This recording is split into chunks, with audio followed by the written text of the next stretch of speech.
Hi everybody, it's Ben Packer coming to you from the old city of Jerusalem, from the Jerusalem Heritage House with our Rashi of the week. This week's Parsha is VaYeira. So, says in the verse, Hashem had remembered Sarah as he had said, and Hashem did for Sarah as he had spoken. Sarah conceived and bore a son unto Abraham in his old age.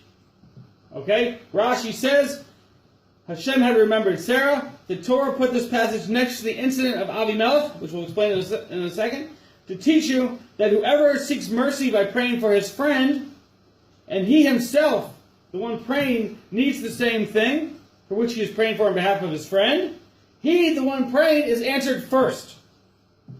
Okay? Abraham prayed, and next to it, Hashem had remembered Sarah, and he had already remembered her before he healed Avimelech. What happened over here? Basically like this.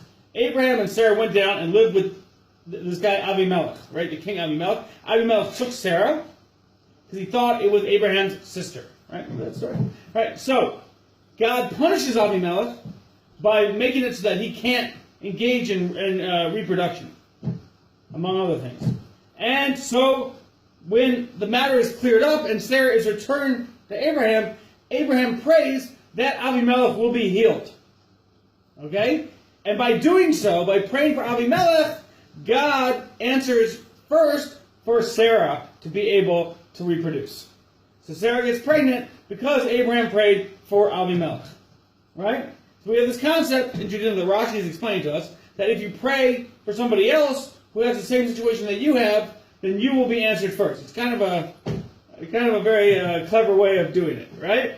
So, this is an important concept that you should always keep in mind. It's very good for, when people, God forbid, are ill, and all these other kinds of people need livelihood and all these kind of things. You pray for somebody else who has the same problem, and then it's fixed for you. That's the idea. Okay? Recently, there was this conference in Israel called the General Assembly, the GA, right? And they come over here, and they had it in Tel Aviv this year. And these are people from America, North America, Jewish people. And you would say to yourself, they got a lot of problems over there in their community with massive assimilation and lack of Jewish continuity. So what they could do is they could pray for the security and continuity of the Jewish people here, and then God would answer them maybe for their situation. But instead, they came over here and just complained about how bad we are. That seems like a pretty big missed opportunity. Don't be like those people.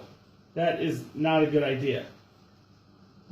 It's a wasted opportunity, and it's a shame. This week's Shabbos is the Shabbos Project, so everybody should have an amazing Shabbos. Shabbat Shalom.